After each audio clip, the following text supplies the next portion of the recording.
नमस्कार, अभिवादन में दुर्गेंद्र चौहान। क्या अयोध्या के श्री राम मंदिर के बाद भारतीय जनता पार्टी, साधु संत, संघ परिवार और पूरे भाजपा के जो सिस्टम है, तंत्र है, क्या उसके लिए संभल का कल की धाम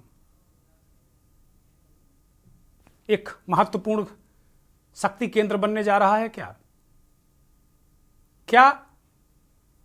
एक राजनीति का नया अवतार होने जा रहा है क्या? या राजनीति में जो कल के अवतार क्या एक स्वरूप लेने जा रहा है क्या? हो सकता है कि एक दो दिन बाद इस देश का मुख्य धारा का मीडिया भी जो आज हम चर्चा कर रहे हैं, जो सवाल उठा रहे हैं, इस पर आए। लेकिन आज थोड़ा पहले हम इस पर बात करना चाहते हैं। और सवाल ये है कि द्वापर में श्री कृष्ण, त्रेता में राम और कलयुग में ऐसी मान्यता है कि कल की अवतार होगा। बहुत सारे लोग, बहुत सारे साधु संत ये कह रहे हैं कि कल के अवतार तो नरेंद्र मोदी हैं। राम जन्मभूमि ट्रस्ट के महासचिव चंपत राय उन्हें विष्णु का अवतार बता चुके हैं। और कल की पीठाधीश्वर आचार्य प्रमोद कृष्णम, जो लंबे समय से कांग्रेस पार्टी में थे लेकिन भाजपा और नरेंद्र मोदी के अच्छे खासे प्रशंसक वो बन गए थे इन दिनों, प्रमोद कृष्णम को कांग्रेस ने 6 साल के लिए बाहर का रास्ता दिखाया तो वो जीवन भर के लिए मोदी के हो गए। वो कहते हैं कि नरेंद्र मोदी से मिलकर उन्हें दैवी शक्ति का आभास हुआ है। तो क्या नरेंद्र मोदी को कल की अवतार माना जा रहा है? क्या अब अयोध्या से जो राजनीति है, जो त्रेता से जो राजनीति है, वो द्वापर मथुरा होते हुए कलयुग में क्या कल की धाम तक पहुंचेगी? मंथन में आज ये बड़ा सवाल उठाएंगे। जो अनुभूति मुझे उनसे मिलकर हुई है, उसके बाद मैं ये कह सकता हूं कि वो एक दैवीय शक्ति के प्रतीक।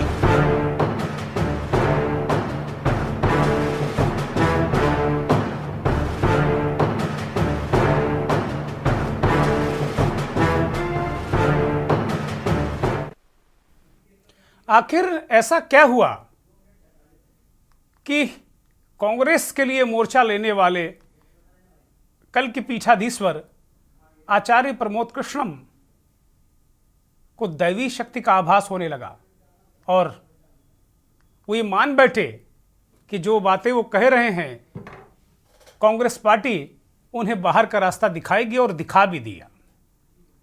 रितेश्वर महाराज ने क्यों कहा कि नरेंद्र मोदी के पास दैवी शक्तियां हैं? क्या सच में नरेंद्र मोदी को उन दैवी शक्तियों का आशीर्वाद प्राप्त है क्या, या वो दैवी शक्तियों के मालिक हैं? और नरेंद्र मोदी क्या इन्हीं दैवी शक्तियों की वजह से राजनीति में अब उन्हें कल का अवतार भी उनके कई प्रशंसक साबित करने में लगे हैं? क्या सच है, क्या झूठ? तमाम चीजें ये अभी स्पष्ट नहीं है। लेकिन जिस तरीके से संत महंत बता रहे हैं कि मोदी में दैवी शक्ति है, क्या है माजरा, ये रिपोर्ट देखिए। जो अनुभूति मुझे उनसे मिलकर हुई है, उसके बाद मैं ये कह सकता हूं कि वो एक दैवीय शक्ति के प्रतीक। आपने जो वीडियो देखा वो इन दिनों सोशल मीडिया पर तेजी से वायरल हो रहा है। प्रधानमंत्री नरेंद्र मोदी को दिव्य पुरुष किसी और ने नहीं बल्कि खुद कांग्रेस के दिग्गज नेता प्रमोद कृष्णन ने कहा है। जी हाँ, कांग्रेस के लीडर, लेकिन ये इकलौते नहीं है जो पीएम मोदी को दिव्य पुरुष बताते हैं, बल्कि इस लिस्ट में रितेश्वर महाराज भी शामिल है। बता दें सद्गुरु रितेश्वर महाराज वृंदावन के आनंद धाम में रहते हैं और महात्मा गांधी जी को लेकर दिए गए बयान को लेकर काफी चर्चा में रहे थे। इसके साथ राम मंदिर के निर्माण होने से पहले चंपत राय ने भी कहा था कि भगवान विष्णु के अवतार नरेंद्र मोदी जी हैं। प्रधानमंत्री इस देश के भगवान विष्णु का अवतार है। हिंदुस्तान में लोकतंत्र के सर्वमान्य व्यक्ति हैं। वो दुनिया में हिंदुस्तान को रिप्रेजेंट करते हैं, नॉट ए मैन। उससे वो ऊपर हैं कुछ। 2024 में होने वाली कल की अवतार को लेकर यूपी विधानसभा सत्र के दौरान सीएम योगी ने भी कल की अवतार का जिक्र कर दिया है। क्या कुछ कहा सीएम योगी ने, ये भी सुन लेते हैं। और यही हुआ काशी के साथ, और यही हुआ था मथुरा के साथ। हमने यही तो कहा, उस समय 5 गांव मांगे थे। भाई भगवान कृष्ण ने तो पहले कहा, जब वो समझौता कराने के लिए गए थे, महाभारत का युद्ध टालने के लिए गए थे, कि भी देना हो तो आधा दो, लेकिन इसमें भी यदि बाधा है तो दे दो केवल 5 ग्राम। लेकिन वो 5 गांव, लेकिन यहां तो इस समाज सैकड़ों वर्षों से यहां की आस्था केवल 3 के लिए बात कर रही है। 3 के लिए।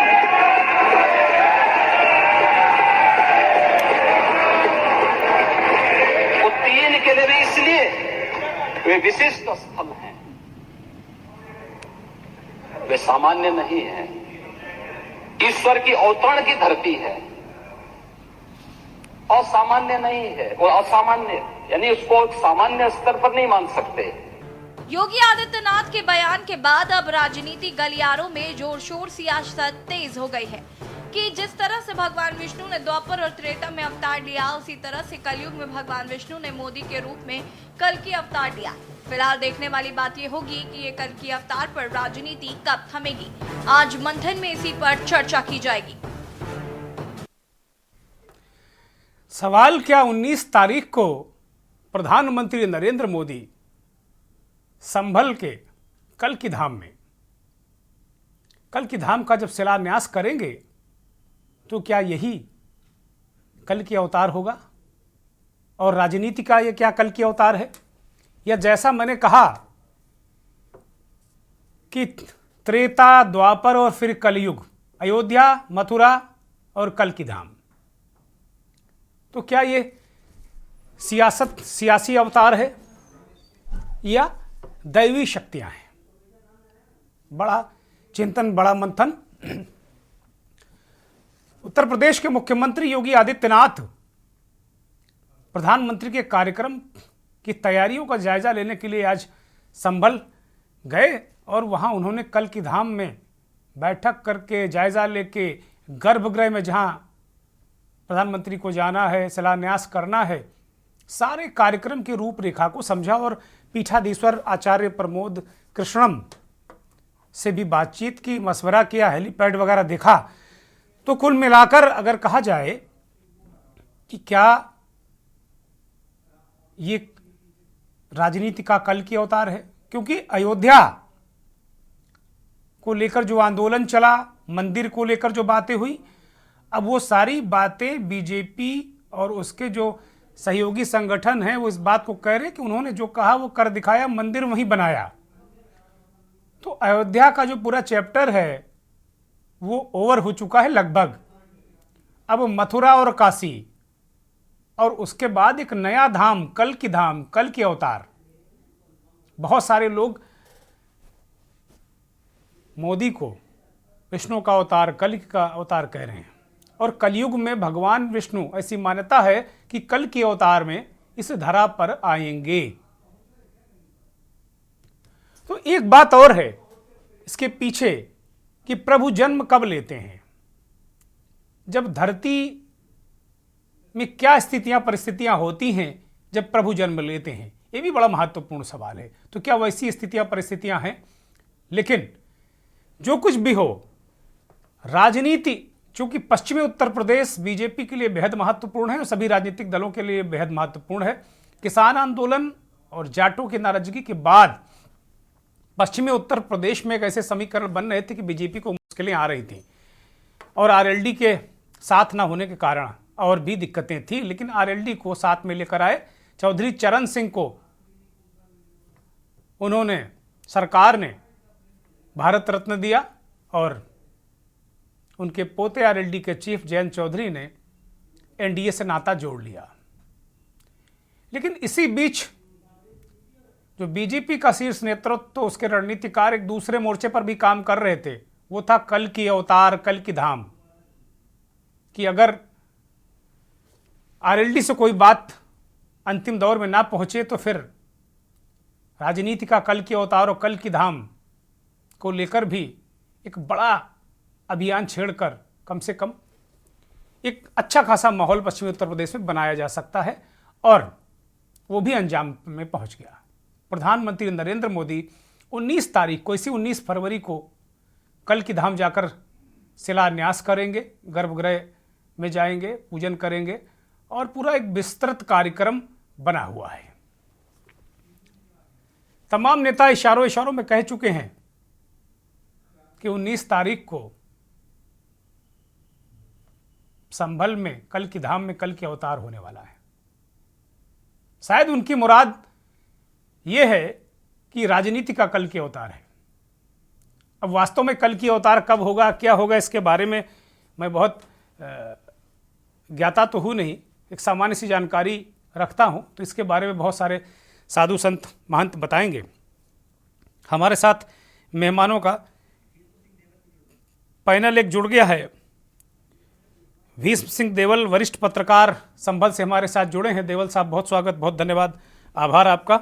चूँकि हमने इस पूरे मसले को समझने के लिए जो स्थानीय लोग हैं, इसीलिए मैंने भीष्म सिंह देवल को इस चर्चा में शामिल किया कि वो स्थानीय है और कल की धाम, कल की अवतार के बारे में बहुत सारी बातें वो जानते होंगे, ऐसी मेरी मान्यता है। महंत शुभम गिरी जी महाराज अयोध्या से, माफ़ कीजिएगा, हमारे साथ हरिद्वार से जुड़े हुए हैं, धर्माचार्य हैं। महंत शुभम गिरी जी महाराज, आपका स्वागत, बहुत धन्यवाद, आभार। राजेश रस्तोगी, कांग्रेस के नेता प्रवक्ता, हमारे साथ जुड़े हैं। राजेश जी, बहुत स्वागत, बहुत धन्यवाद। और भारतीय जनता पार्टी के नेता प्रवक्ता जफर नकवी साहब भी जुड़ गए हैं। नकवी साहब, आपका भी बहुत स्वागत, बहुत धन्यवाद, बहुत आभार आपका। भीष्म सिंह देवल साहब से चर्चा की शुरुआत करते हैं। देवल साहब, ये पूरा जो राजनीति का, मैं तो ये कहूँगा कि भाई अयोध्या के बाद अब कल की धाम, और त्रेता से लेके पहले त्रेता अयोध्या, फिर द्वापर मथुरा और कलयुग कल की धाम, ये क्या एक रोड मैप बाकायदे तय किया गया है भारतीय जनता पार्टी के द्वारा? और बहुत सारे लोग, बहुत सारे संत महंत प्रधानमंत्री को कोई विष्णु का अवतार कह रहा है, कोई कल्कि का अवतार, कुछ लोग तो ये भी कह रहे हैं कि 19 तारीख को कल्कि का अवतार हो जाएगा कल की धाम में, मोदी जब वहाँ जाएंगे। इसको लेकर ये किस किस कोण से इसको देखा जा सकता है पूरे कार्यक्रम को? प्रमोद कृष्णम चूंकि एक राजनीतिक व्यक्ति रहे हैं, वो चुनाव भी लड़े हैं लखनऊ से, वो कांग्रेस की राजनीति करते रहे हैं, तो इसको सिर्फ धर्म और धर्माचार्यों के एंगल से नहीं देखा जा सकता, इसमें राजनीति तो है। देवल जी। जी बिल्कुल, जाहिर तौर पर राजनीति है, और अब तो सीधी राजनीति है, और राजनीति है लोकसभा चुनाव से ठीक पहले भारतीय जनता पार्टी ने सही अवसर तलाशा है। अवसर यह तलाशा है कि देखिए, राम मंदिर बना दिया, राम मंदिर का उद्घाटन कर दिया, और अब देखिए कल की मंदिर की बुनियाद रख रहे हैं, कल की धाम का शिलान्यास कर रहे हैं। जहां तक आचार्य प्रमोद कृष्णम जी की बात है, तो जाहिर तौर पर वो कांग्रेस से जुड़े रहे हैं, कांग्रेस के नेता हैं, लंबे समय से वो प्रयास कर रहे थे कल की धाम बनाने का। 2016 में उन्होंने बाकायदा इसके शिलान्यास की तिथि तय कर दी थी। उत्तर प्रदेश में समाजवादी पार्टी की सरकार थी, और समाजवादी पार्टी की सरकार में शिवपाल सिंह यादव से उन्होंने अपने अच्छे संबंध स्थापित कर शिवपाल सिंह यादव को इसके शिलान्यास के लिए बुलाया था। लेकिन यहां प्रशासन की रिपोर्ट के आधार पर मुख्यमंत्री अखिलेश यादव ने साफ तौर पर निर्देश दिया कि कानून व्यवस्था की स्थिति पैदा होगी, कहीं ना कहीं इसका विरोध भी है, तो इस शिलान्यास पर पाबंदी लगा दी गई थी।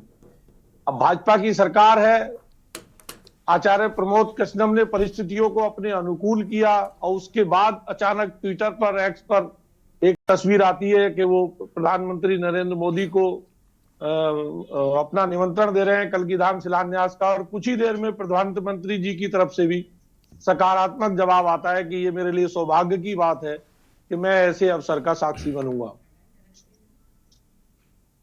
जी,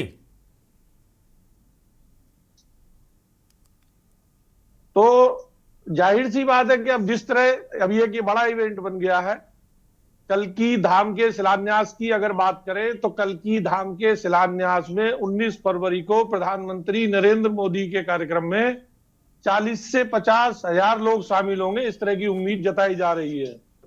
भारतीय जनता पार्टी का संगठन भी इसमें सक्रिय हो गया। अकेले संभल जनपद से 500 बसों में कार्यकर्ता पहुंचेंगे। इसके अलावा दूसरे जनपदों से भी लोगों को बुलाया जा रहा है या नहीं है, अभी मेरे पास पुष्ट जानकारी नहीं है, लेकिन जो चीजें मुझे बताई गई हैं, जो चीजों की मुझे जानकारी है, उसके हिसाब से मुझे लगता है कि 40 से 50 हजार लोग इस शिलान्यास कार्यक्रम में प्रधानमंत्री नरेंद्र मोदी को सुनने के लिए पहुंचेंगे। तो जाहिर तौर पर अब ये लोकसभा चुनाव से ठीक पहले एक बहुत बड़ा इवेंट बन गया है।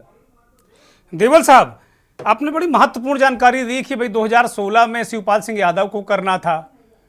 क्या कल्की धाम को लेकर कहीं अखिलेश यादव उस वक्त इस बात को डर गए थे कि ध्रुवीकरण कहीं ना हो जाए, मुसलमान कहीं ना नाराज हो जाए? क्या यह भी एंगल था उस वक्त दिमाग में? और दूसरा मसला क्या है कि आचार्य प्रमोद कृष्णम कल की पीठाधीश्वर हैं, शिलान्यास मतलब शिलान्यास का वो कार्यक्रम क्या है, किस चीज क्या स्वरूप है, क्या मंदिर का या उस धाम का वृहद स्वरूप का वो शिलान्यास प्रधानमंत्री करने आ रहे हैं? क्या है, थोड़ा सा बहुत चीजें साफ नहीं है, जरा उनको बताइए हमें।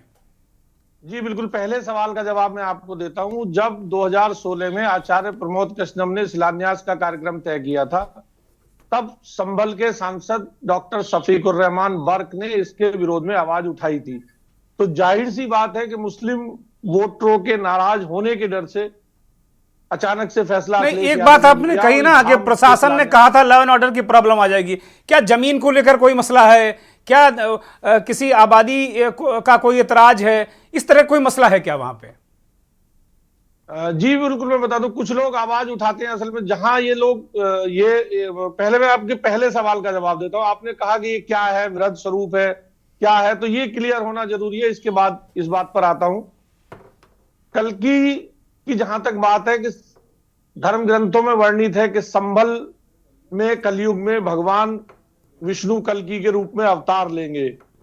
इसी अवधारणा के तहत धर्म ग्रंथों को पढ़कर महारानी अहिल्याबाई होलकर ने कई सौ साल पहले यहां संभल में एक कल्की मंदिर बनवाया था। अति प्राचीन कल्की मंदिर है, उसमें देश से भक्त यहां आते हैं दर्शन करने के लिए। जी, अब से 18 साल पहले आचार्य प्रमोद कृष्णम जब प्रमोद त्यागी से संत के रूप में प्रमोद कृष्णम बने, तब उन्होंने एचोड़ा कंबो गांव में कल्की महोत्सव का आयोजन कराना शुरू किया। 5 दिन का यह कार्यक्रम होता है।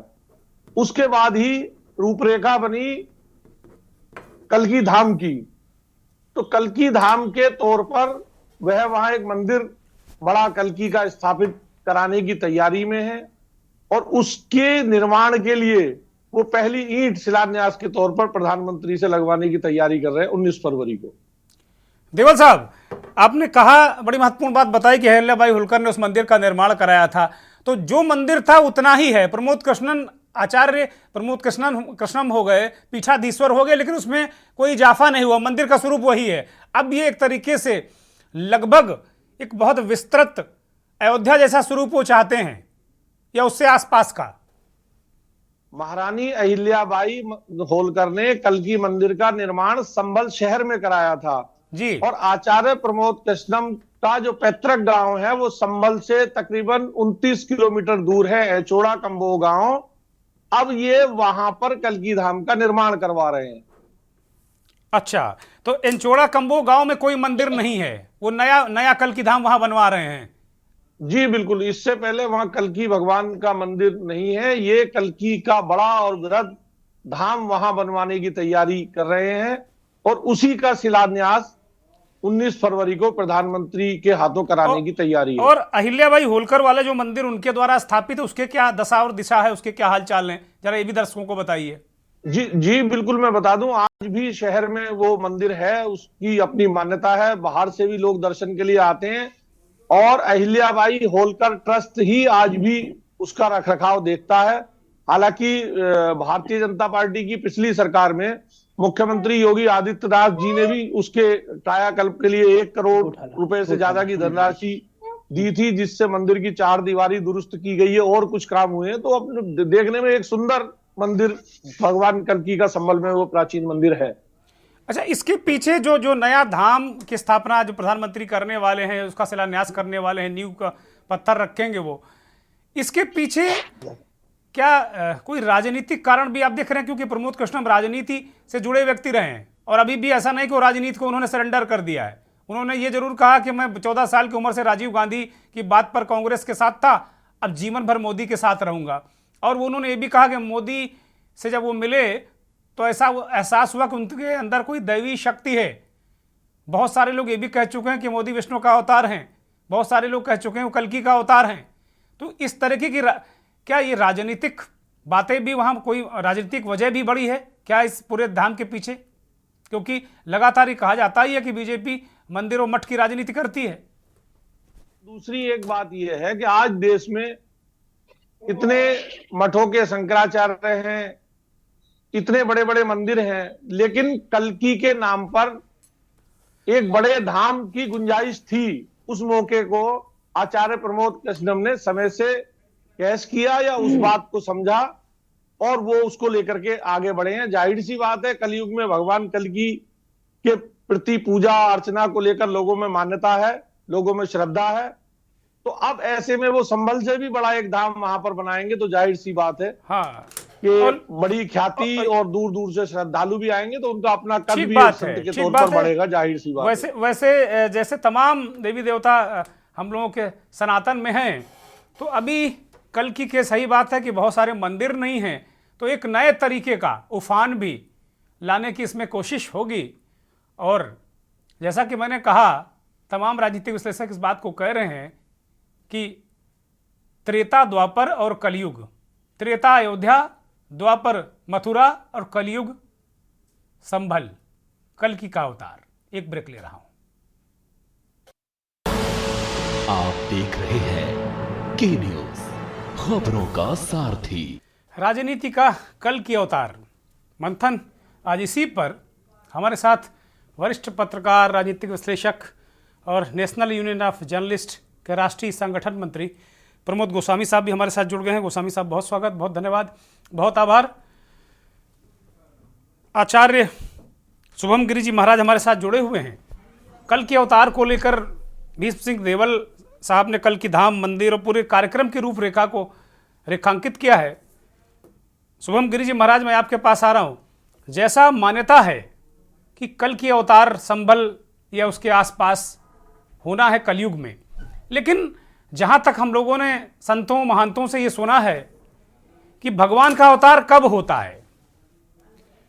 क्या धरा में जब बहुत पाप एकत्र हो जाते हैं, पाप का घड़ा भर जाता है, आसुरी शक्तियाँ अपने बाहें फैला लेती हैं, या फिर सामान्य दिशा और दशा में भी भगवान का अवतार होता है? आचार्य शुभम गिरि महाराज। बताना चाहता हूँ, सबसे पहले तो स्कंद पुराण, सभी 18 पुराणों में कल्कि अवतार का वर्णन है। संभल की धरती को बताया गया है कि ये धरती पावन है उत्तर प्रदेश की, जहां भगवान श्री राम, भगवान श्री कृष्ण और संभल की उस धरती में भगवान श्री कल्कि का अवतार होगा।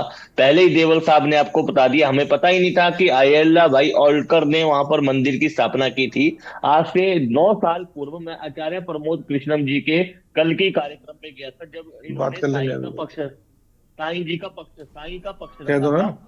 गुरु शंकराचार्य स्वामी रूपानंद सरस्वती जी ने उसका विरोध किया था, क्योंकि उस समय केंद्र में यूपीए की सरकार थी, इनके पास Z+ सुरक्षा भी थी और सब कुछ इनके पास था।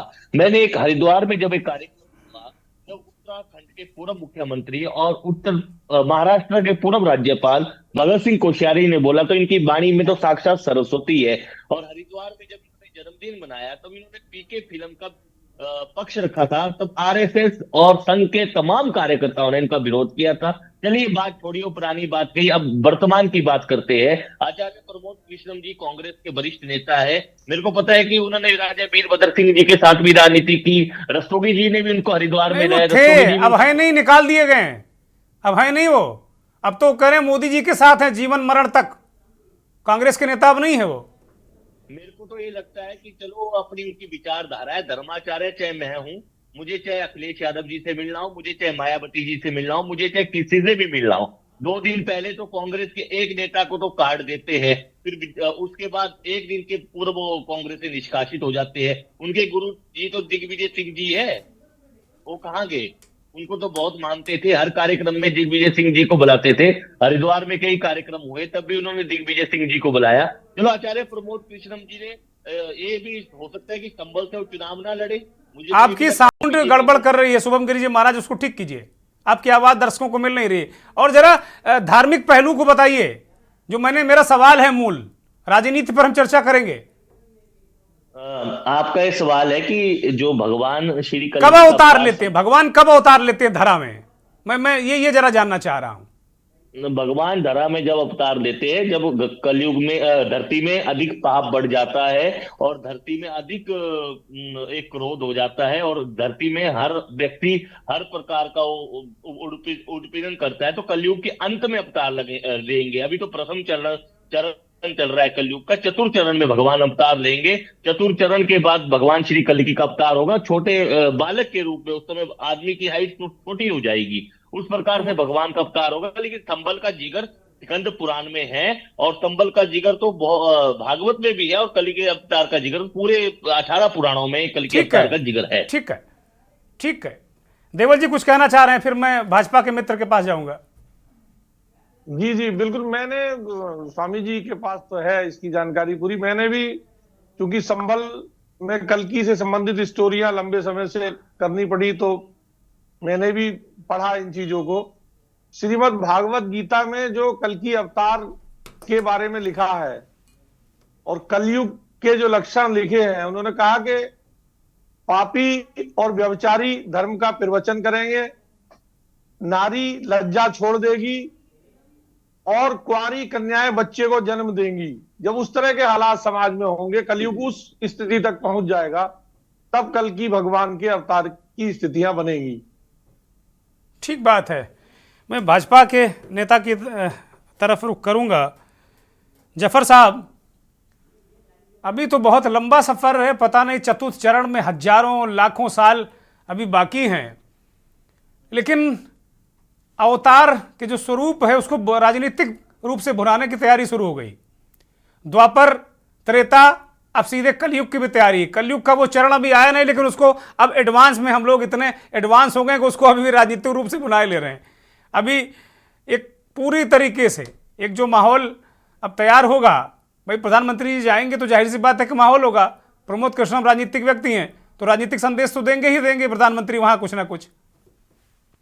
जफर भाई, देखिए, भगवान विष्णु के अवतार में कल्कि अवतार जी का जो एक सोच है, उसमें यह है कि भगवान विष्णु जी के अवतार में कल्कि अवतार जी का अंतिम प्रारूप, अंतिम अवतार है।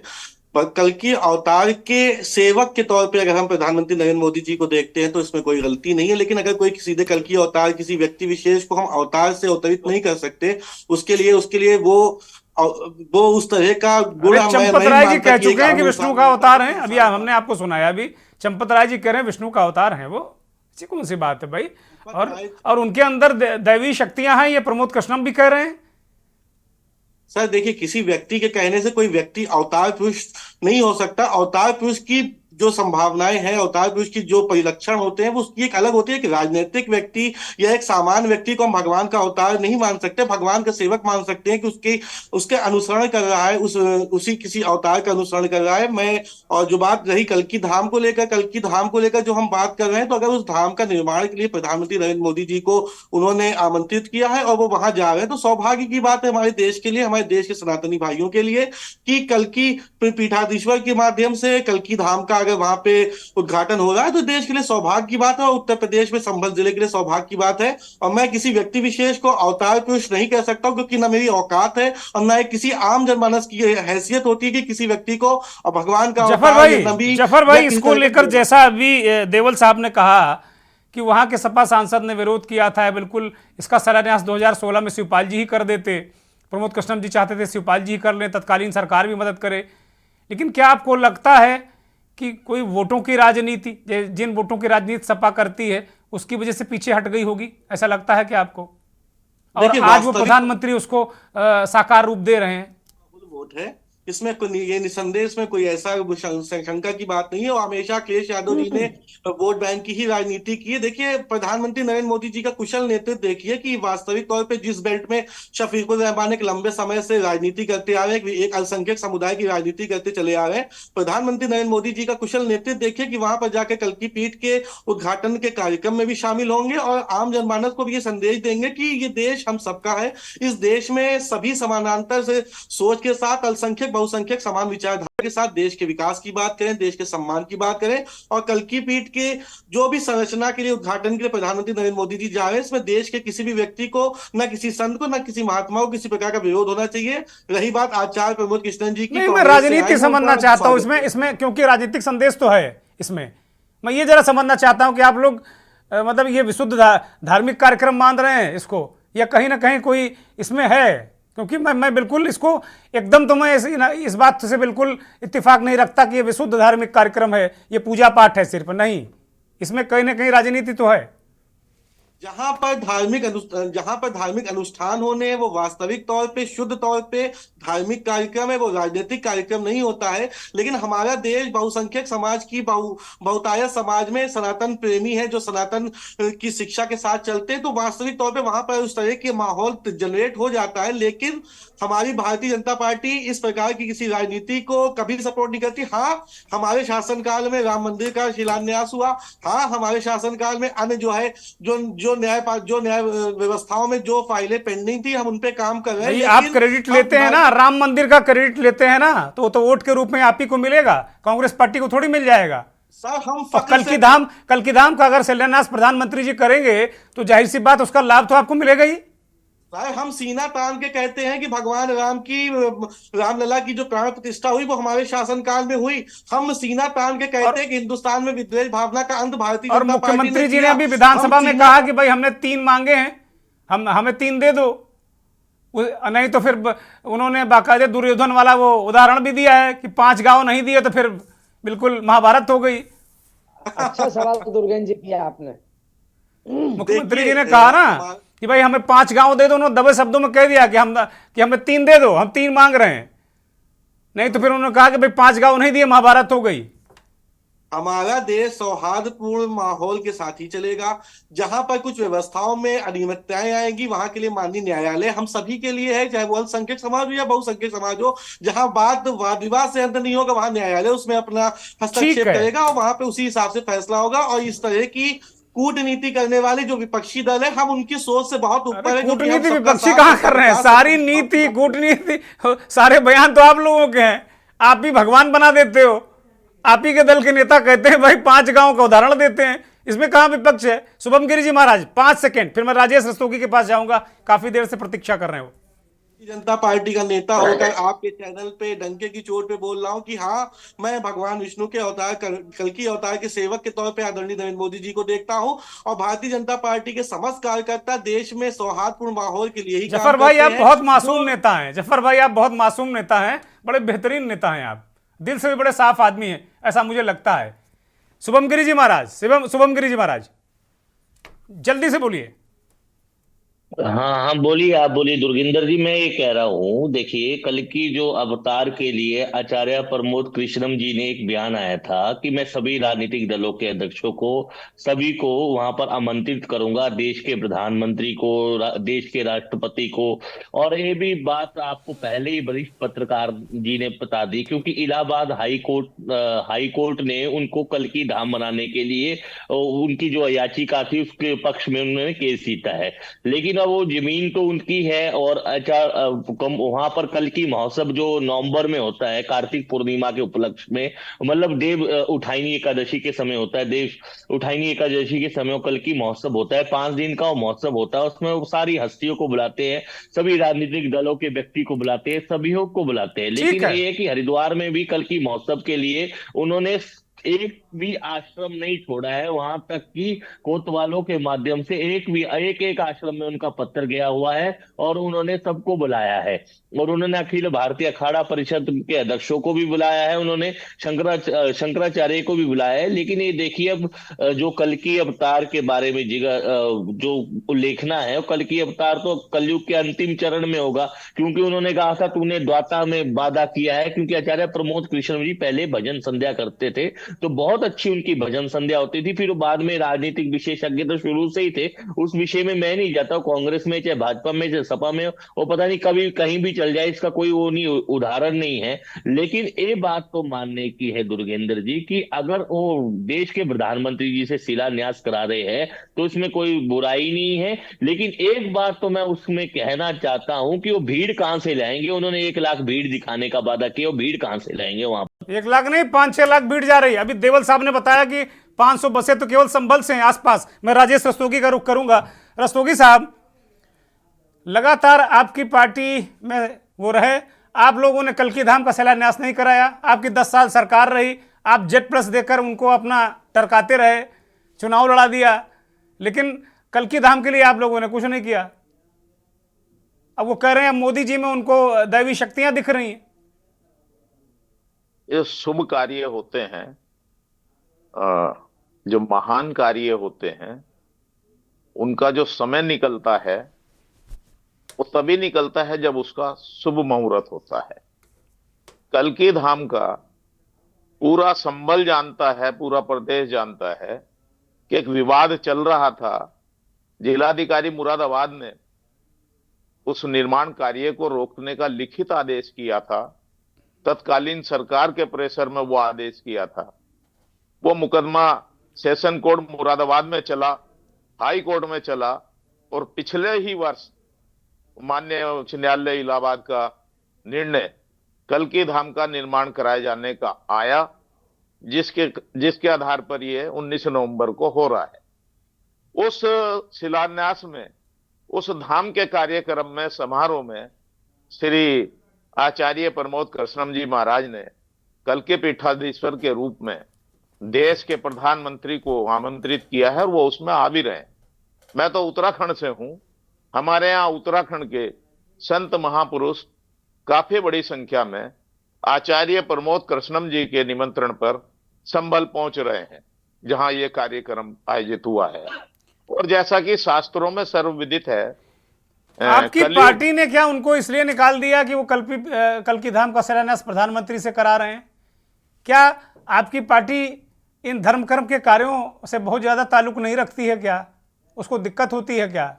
क्योंकि आप लोग अयोध्या भी नहीं गए, अभी लगातार इस बात को लेकर चर्चा हो रही थी। अयोध्या जाने के लिए या नहीं जाने के लिए ये परिस्थितियां हैं पार्टी की। पार्टी हमारे नेता इस पर बताइए क्या परिस्थितियां रही? क्या प्रमोद कृष्णा ने प्रधानमंत्री को निमंत्रण दे दिया इसलिए पार्टी ने उनको 6 साल के लिए निकाल दिया? वो कह रहे हैं भाई राजीव गांधी ने 14 साल की उम्र में उनकी उंगली थामी थी और कांग्रेस का हाथ थामे अब तक वो थे, अब वो मोदी जी के साथ रहेंगे मरने तक। तो आप लोगों की क्या ये नीति है? आचार्य जी मजबूत संत तो हैं ही, इसमें तो कोई शक की बात है ही नहीं है। और मैं इसमें राजनीति की बात नहीं करूंगा, ना कांग्रेस पार्टी के बारे में कुछ कहूंगा। मैं इतना जरूर कहूंगा 4,32,000 वर्षों का कलयुग है और हम 3,102 वर्ष पूरे हो चुके हैं। भगवान विष्णु 10वें अवतार के रूप में, कल्कि के रूप में, उनका 10वां अवतार कल्कि के रूप में होगा और उत्तर प्रदेश के संभल में होगा। अभी देवल जी भी बोल रहे थे, रानी अहिल्याबाई होलकर ने जो संभल में मंदिर का, आश्रम का, मनोकामना मंदिर का निर्माण एडवांस में मंदिर बनाकर, वो कल्कि, भगवान कल्कि का मंदिर एडवांस में बनाकर अब उसका फायदा किसको मिलेगा? ये सब तो खैर पता है, सभी को पता है किसका फायदा मिलेगा, लेकिन अभी अवतार हुआ नहीं और मंदिर पहले ही बन जाएगा। मैं मंदिर को लेकर चर्चा कर रहा हूं, लेकिन मंदिर के पीछे क्या अयोध्या, मथुरा, काशी से होते हुए कल्कि धाम की राजनीति है क्या? अयोध्या में जो मंदिर का निर्माण हुआ है, भगवान जन्म ले चुके थे उसके बाद हुआ है। और जो संभल में निर्माण हो रहा है कल्कि धाम का, जहां भगवान जन्म लेंगे, वो उसमें समय है लेकिन धाम बंदा है। ये नहीं है कि वो 19 तारीख को ही भगवान उसमें जन्म लेंगे। माननीय प्रधानमंत्री जी उसके शिलान्यास में आ रहे हैं। बहुत सारे देश के लोगों ने कहा कि प्रधानमंत्री आ रहे हैं, 19 बहुत को बड़ी अवतार बात है, हो बहुत जाएगा। अच्छी बात है। अब वो हो सकता है राजनीतिक अवतार की बात कर रहे हो। बहुत सारे लोग कह रहे हैं कि 29 तारीख, माफ कीजिएगा 19 तारीख को, फरवरी को कल्कि अवतार हो जाएगा। इसका मतलब राजनीति का कल्कि अवतार है वो। ये तो लोगों का काम कहना है, रामचंद्र कह गए सिया। अच्छा, आप कांग्रेस की तरफ हैं कि आचार्य प्रमोद कृष्णन की तरफ? मुझे तो लग रहा है कि प्रमोद जी को आप डिफेंड कर रहे हैं। नहीं, आचार्य जी जवाब देंगे क्या कारण है, क्या ठीक है, मैं प्रमोद गोस्वामी जी के पास जाता नहीं हूं। पढ़ना चाहता। मैं प्रमोद गोस्वामी जी की तरफ जाऊंगा। प्रमोद जी, मैं आपके पास आ रहा हूं। इस पूरे मसले को आप बहुत गंभीरता से फॉलो भी कर रहे हैं, समझ रहे हैं। पहले त्रेता राम अयोध्या, वो बिल्कुल एक बड़ा मंदिर, भव्य मंदिर, विश्व में अनोखा अद्भुत मंदिर बनकर तैयार हुआ और वो प्रोजेक्ट पूरा। अब मथुरा काशी, मथुरा की तरफ द्वापर, और कलयुग में एडवांस में कल्कि धाम। प्रधानमंत्री का कार्यक्रम इतना आसानी से नहीं मिल जाता, कहीं ना कहीं बहुत सारी चीज़ें उसमें होती हैं। और फिर एक भव्य धाम, जाहिर सी बात, जब प्रधानमंत्री जिसमें हाथ लगा देंगे तो फिर उसको तो फिर भव्य हो ही जाना है प्रमोद जी। लेकिन इसके पीछे की राजनीति क्या है? क्योंकि बिना राजनीति के कुछ भी नहीं होता। बच्चा अगर जन्म लेता है, जन्म लेते ही राजनीति शुरू हो जाती है। दुर्गेश जी, अब देखिए, ये अभी गिरी महाराज जी ने भी ये बात कही और बाकी और देवर जी ने भी, सबने कही, तो कलयुग की पूरी व्याख्या की। जो मेरी समझ में आ रहा है, अगर खाली इस डिबेट को ही हम केंद्र में रख के बात करें, तो ये कलयुग का प्रारंभ तो हो ही चुका है 3-4 हजार, 3,500 वर्ष पहले से। ये जो जितने भी धर्म या धर्माचार्य हैं, इनका राजनीति से क्या लेना देना? ये राजनीति में क्यों इनका मैं इसको लेके कभी कभी बड़ी सोच में पड़ जाता हूं कि धर्माचार के लिए दल की निष्ठा, राजनीति, सांसद बनना, राज्यसभा में जाना, ये धर्माचार्यों का तो कृत्य नहीं है, या धर्माचार्यों को तो इससे कोई लेना देना नहीं। तो दिक्कत ये है कि अब ये कलयुग है और कलयुग में हर चीज उल्टी चलती है। अब आप देखें कि इस देश में 4 ही शंकराचार्य रहे हैं, लेकिन पिछले इधर 1-2 दशकों से जाने कितने शंकराचार्य आ गए हैं। शायद इस पर गिरीश महाराज जी इस पर जरूर उल्लेख करेंगे कि जहां तक मुझे ज्ञान है वो इतना ही है कि 4 शंकराचार्य जी की मान्यता है और वही उनकी प्रतिष्ठा है। लेकिन अब ये कलयुग है, इसमें हर गली में एक शंकराचार्य जी पैदा हो रहे हैं, हर राज्य में शंकराचार्य पैदा हो रहे हैं, और धर्माचार्यों का और सबसे बड़े वाले शंकराचार्य ने तो आरोप लगाया है कि भाई कई सरकारी शंकराचार्य हैं, और वो कह रहे कई ऐसे, उन्होंने तो आतंकवादी शब्द का इस्तेमाल किया कि एक आतंकवादी को शंकराचार्य बना दिया। बड़े वाले शंकराचार्य ने तो यहां तक कहा है। यही बात दुर्गेन जी कहना चाहता हूं कि राजनीति का और धर्म का, शंकराचार्य का, पीठाधीश्वर का राजनीति से क्या लेना देना? या तो वो पीठाधीश्वर रहे या वो किसी दलीय निष्ठा रखें। ये शायद ये कलयुग का प्रभाव है, और राजनीति का और धर्माचार्यों का धर्म से कोई लेना देना नहीं। धर्म तो सभी को शिक्षा देने के लिए, चाहे राजनीतिज्ञों को शिक्षा देना हो, चाहे समाज को देना हो, चाहे और विषयों पर हो, उन पर जो गलत चीजें हों उनको सुधारने का काम धर्माचार्यों का और शंकराचार्यों का है। कि नीतिगत वो राजा को वो एक परामर्श दे सकते हैं कि ये धर्म के अनुकूल है, समाज के अनुकूल है या प्रतिकूल है। लेकिन वो राज्यसभा के लिए वो हमको आमंत्रित करें, आपको आमंत्रित करें, प्रधानमंत्री को आमंत्रित करें या किसी को आमंत्रित करें, तो ये मैं ऐसे लोगों को धर्माचार्य के रूप में तो नहीं देखता हूं। और यहाँ से जब लखनऊ से चुनाव लड़े हैं वो, तो वहाँ यहाँ के एक मुस्लिम नेता थे, उन्होंने एक प्रेस कॉन्फ्रेंस आयोजित की थी और जो बहुत सीनियर लोग थे, 5 7 8 लोगों को, उसमें एक मुझे भी बुलाया था। उसमें प्रमोद कृष्णन जी थे। और वहां जब तो मुझे लगता है कि इनका इस धर्म से क्या लेना देना। और मतलब इसको जो ये इसमें कोई तो कल की अवतार तो होना ही है, और कल की अवतार का शास्त्रों में, पुराणों में, ग्रंथों में उसका उल्लेख है। लेकिन उसको अब असल में अवतारों को भी बेचने की परंपरा और प्रक्रिया शुरू हो गई है। अब जो राजनीति में या वोटो, अच्छा ये चूंकि एक विडंबना ये भी है कि ये देश हमारा जो है वो धर्मावलंबी है, धर्म के प्रति आस्थावान है, जिसकी 80% जनसंख्या इस देश की है, वो धर्म के प्रति विश्वास रखती है।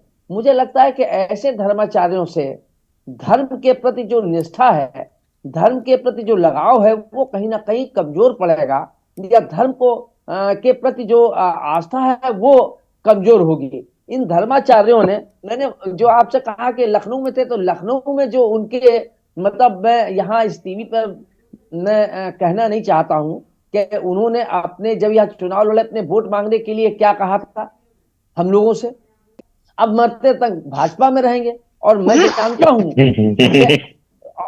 जानता हूं कि इसके बाद जब सत्ता कभी भी, ये तो एक निरंतर प्रक्रिया है, अगर होगी तो फिर इनका स्वरूप बदल जाएगा धर्माचार का। गोस्वामी जी, जरा इसका राजनीतिक गणित पश्चिमी उत्तर प्रदेश को लेकर बताइए, क्योंकि मेरा बिल्कुल स्पष्ट मानना है कि ये प्लान पहले ए था, लेकिन अब चौधरी जयंत के आने के बाद ये प्लान बी है बीजेपी का।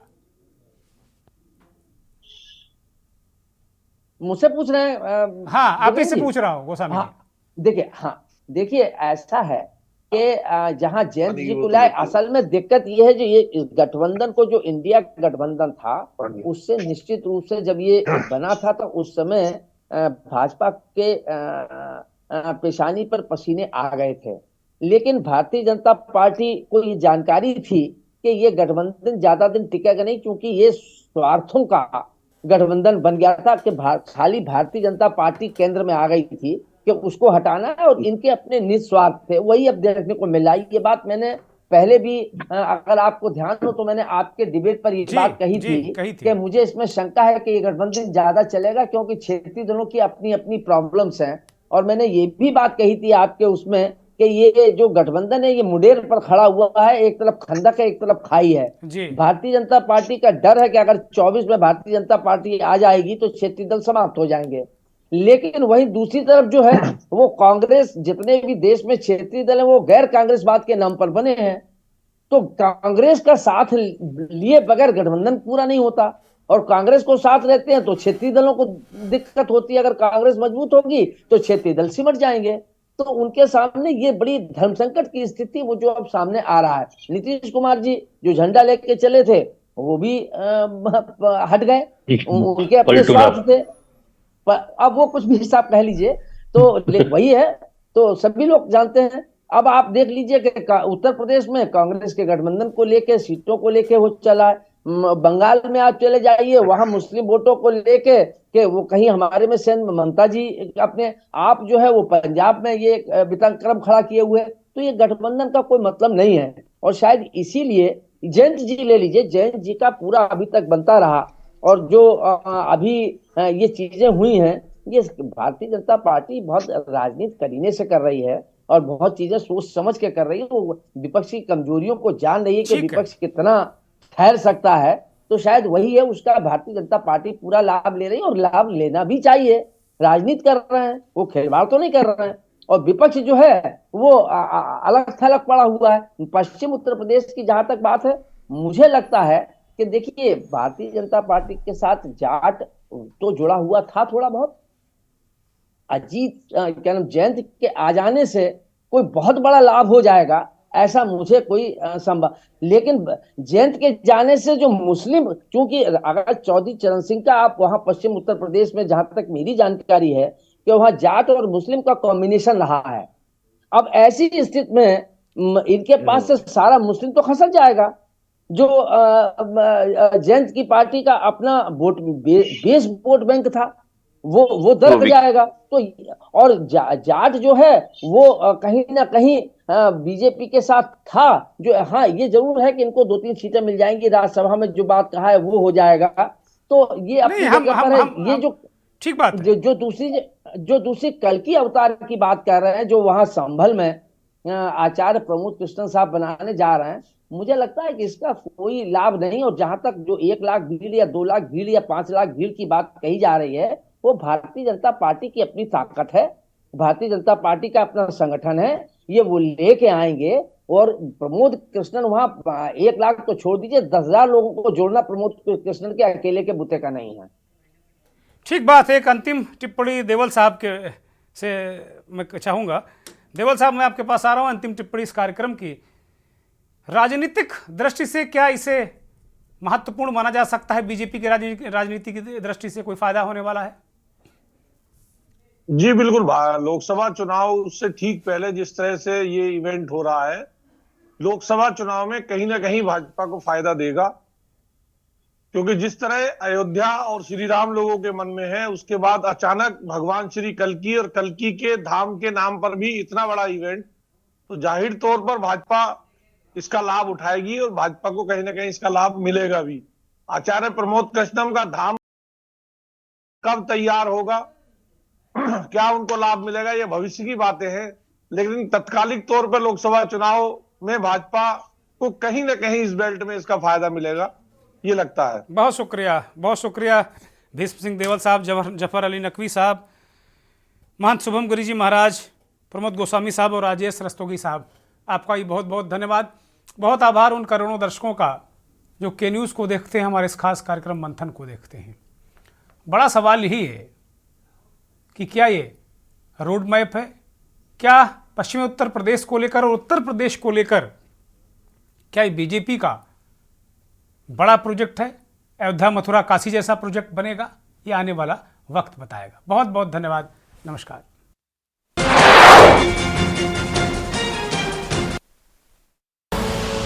आप देख रहे हैं के न्यूज़, खबरों का सारथी।